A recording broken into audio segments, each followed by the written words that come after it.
Welcome, ladies and gentlemen, to the Vessie J Show podcast, the only podcast that keeps it real and pushes you to be the best version of you. This is the podcast that provides you with uplifting and encouraging words to get you through life's bumpy roads and feeds you with intellect on bettering your health. Who says life should just be about work and paying bills, or that you're cured to better health? It's just a pill away. It's time to start taking back your life and your health. Introducing mother, registered nurse, and a servant of the community. Your host for the day and each and every day, Vessie J. Hey guys. Hey listeners of the Vessie J Show. Welcome to the show. Your host for today and each and every day is Vessie J. Yes. Thank you so much for listening. So, today it is March 1st, first day of the month. We're ready to start putting our gears in the rear and get things going, and I'm just so excited. It's almost springtime, even though it snowed yesterday for those that live in the Minneapolis area. We got kind of hit, but it's all good because I know it's going to melt right away. So, today I do want to thank my listeners, those that are tuning in, those that it may be your first time tuning in. I thank you, and I hope that you just sit back and enjoy my show. The Vessie J Show was started, just a little feedback or a little background on the show, but I started this show about a year ago, last summer, and my whole perspective on it wasn't to go into it to make a living or to have it be an ongoing thing that I do. It was just me fooling around with the microphone, and the person that I am, I love to teach people. I love to share my knowledge and just talk. So I said, what better way than to start a podcast? So I took it upon myself, researched on how to start a podcast, and here I am today. So, never doubt yourself. And I do want to get into the episode today, basing this episode off on being an entrepreneur. You know, in the Minneapolis area, we have a lot of upcoming artists, and a lot of them, you don't really get to hear a whole lot unless you're in that music industry. So today I brought none other than my bro, The Rift. What's going on? You gotta forgive me, I'm a little bit sick, but yes, I appreciate you having me today, Vess. Yeah, no problem. So for those of you that don't know The Rift, I'm gonna actually give him the mic and let him introduce himself. Yo. So Rift, tell us, who are you? I mean, I'm an artist locally. I made some noise for myself here in the Twin Cities. Shout out to everybody else that's kind of doing this music thing in the city. Back and forth between here and LA. I got 2 kids of my own, got a wife, so, just kind of focused on life and trying to get this music off the ground like any other artist. Yeah, okay.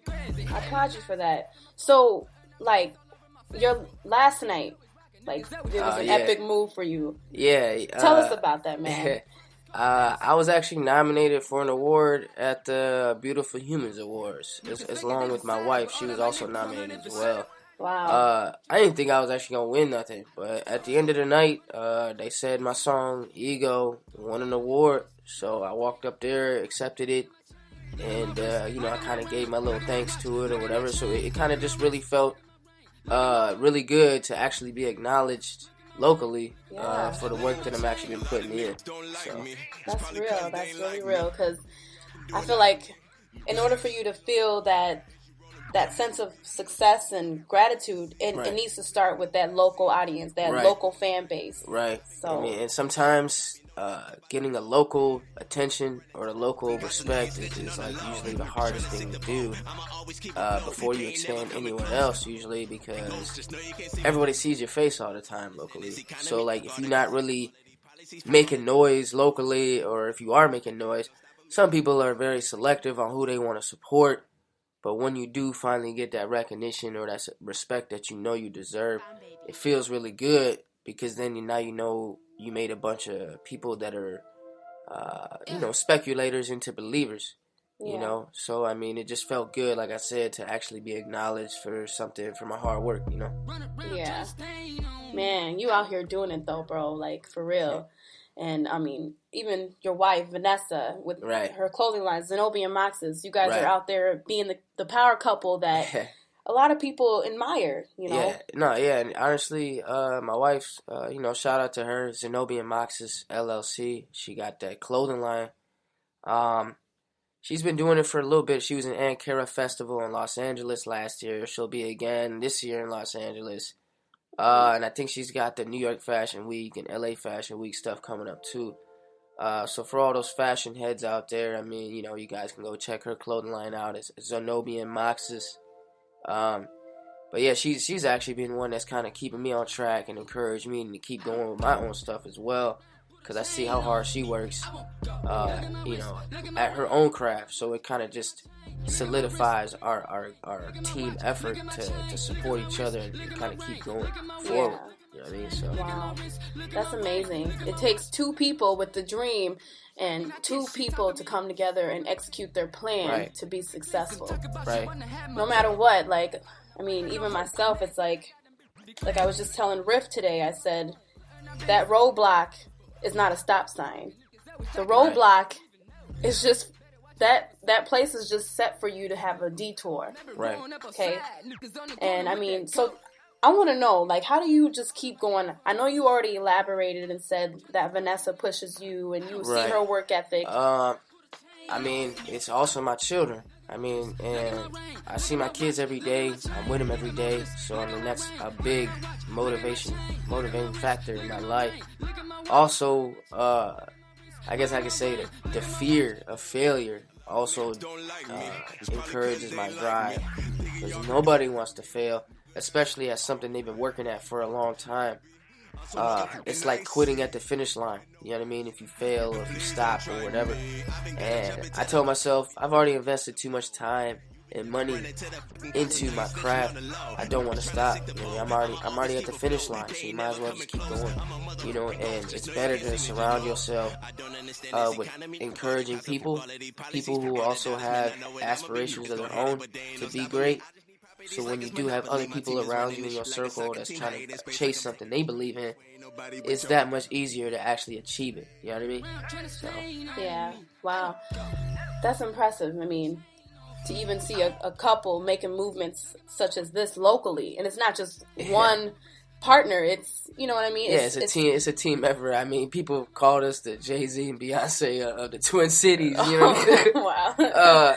But I mean, I wouldn't go that far as to say all that. I mean, that's respect. I mean, that's appreciated. That's real. But you know, I mean, like I said, man, it just feels good to get that acknowledgement. Now that's, you know, one milestone down. Now the next milestone is I'm trying to get on a national scale with my stuff. I'm trying to exceed, excel. I'm trying to, you know what I mean? I'm trying to move out. I'm trying to, you know, live my life and enjoy it. I don't want to have to worry about getting a job again one day, or, you know, seeing my kids struggle because I can't afford their college tuition or rent or whatever the case may be. Yeah. So, you know, that's what I focus on. I focus on basically the next level, the next step. You know, I mean, that's kind of where I'm sitting at right now. So. Yeah. Because, I mean, you're an entrepreneur, right? You know, and with the entrepreneurship, it's by you have to sell yourself. Either you're selling yourself, you're selling your product, you're selling to your fan base as an artist. Mm-hmm. You're selling to the record labels as an artist. Right. And that's a lot of work because you're trying to get pitched, you know, from different angles in hopes that, you know, a record label will sign you up or a fan will. And it's not even like necessarily about like trying to get signed or trying to pitch. It's more of like you just put your all into your music or to your craft or whatever you want to do. And if you market it the right way or promote it the right way, or if you just stay true to yourself and your own craft, then the right people will come around and recognize it. You know what I mean? True, definitely. You know, even through all the hate. I mean, I've had a lot of people ignore me, blacklist me, hate me, just because they're intimidated or jealous or whatever the case may be. But I was just lucky and fortunate enough to actually have A&Rs and labels calling my phone or calling my manager's phone, based off of the song last night that I won the award on. Ego. You know what I'm saying? I mean, like, but that it doesn't stop there. I mean, I got plenty more music that's finna drop. You know what I'm saying? So I guess, like I said, that's just the beginning. Now the ball's in my court. Yeah. You know what I mean? The light's on me. So it's like, all right, what can I do now? What can I do to keep it? What can I do to keep this going? What can I do to really make this go to where I want it to go? Because I don't want to lose it. I don't want to lose my chance, my opportunity to show the world who I can really be and show the world my music. Because, I mean, music, you are. Exactly. Music speaks to everybody, man. Exactly. So, I mean, if you have good music and people can relate to it, that's what it's about. I mean, especially for me, at the end of the day, that's what it's about. Because music is my motivation. Like, right now, my anthems are Kodak Black, Tunnel Vision. I had that on repeat. Wow. You know what I mean? Just because of the message behind it. You know what I'm saying? I feel like I relate to that a lot. You know what I mean? So it's just like songs like that keep you going. You know what I mean? I want to be able to touch somebody like that with my music. I want to be able to motivate them. Like, yo, you get me up in the morning every day. You know, that kind of stuff. That's the real treasure or the value or the gold medal at the end of the day is that. You know what I mean? And you're doing it, Riff. You're doing it. Like, I mean, I applaud you day in and day out. I mean, you guys stay up late. Late nights and early mornings, man. Yes. Shout out to my guy Soda Supreme too, by the way. So yeah, it's like you guys are doing it. I applaud everybody that's out there doing what they love besides the 9 to 5. You know, right. Yes, like with me, I have a career going, but that's not all to me. People think, okay, this is where you become full and you sit down and still live that mediocre basic life. No, I have not reached my goal. Right. So I need to stay hungry. And my kids, you know, my 2 girls, they're looking out to make sure that, okay, is mommy, like, is she on her grind? Because they admire that, and they would applaud me. They're gonna follow your footsteps. I mean, my children watch everything I do. They soak it up like a sponge. Exactly. They watch what me and my wife do day in and day out. So I know that if I'm a failure, I don't want my kids to look at me as, oh, I gotta take care of my dad when I get older. Yeah. You know what I mean? Like, I've seen too many friends, family, colleagues do that. Yeah. You know what I mean? Where they get older and then their own parents are failures or whatever, and then it becomes a burden on your own children. Yeah. You know, I just don't want to be one of those statistics, I guess you could say. Definitely. So. But man, we're out here grinding, y'all. You know, it's the first of the month. Yeah, the bills are due, but at the same time, do what you have to do for your family to get you out of the hole, because at the end of the day, you can't get rich and wealthy off of working for someone else. You got to remember that. Right. So if today is the day that you start, for it being the first of the month, then let today be the day that you start doing what it is you love. Wake up. It's the first of the month. Yes, so. No. But yeah, man, Riff, it was nice having you on the show, man. Thank you. I appreciate it. I appreciate, you just coming on, and No, for the listeners. I appreciate you. I mean, like, this is, like I said, this is just another opportunity, another recognition for my work, my hard efforts. So, like I said, I appreciate having you, too. So, thank you. Yeah, and no problem. for everybody who's actually listening to my music, sharing my music, and actually been rocking with me lately, locally or nationally, wherever y'all from. I mean, I got people listening to my stuff from all over. So, I really do appreciate everyone just kind of rocking with me all together. So. Sounds good, man. Well, listeners, thank you so much for tuning in today. Rift, it was a pleasure interviewing with you today. Yeah, my pleasure. Stay too. on top of your grind, man, and I push you, and you already know. And how can we get in contact with you? You want to give out your follow him on Facebook? All you gotta do is Google the Rift, THARIFT. You Google, you search that, Facebook, Instagram, Twitter, all of that. You got all of that. It'll come up, iTunes, Spotify. Just THARIFT. Real quick, I gotta plug my wife's clothing line real quick. That's Zenobian Moxis. So ZENOBIAN Moxis MOXIS. If you look that up, if you guys are into fashion, dresses, nice little clothes, check her out too while you at it. So, yeah, she's official. All right, ladies and gentlemen. Well, once again, thank you so much for tuning in to the Vessie J Show, and stay tuned because I got a lot more in store for you guys. This year is gonna be big. So don't sleep on me. We got this. Until next time on the Vessie J Show, Vessie J is checking out. Yes.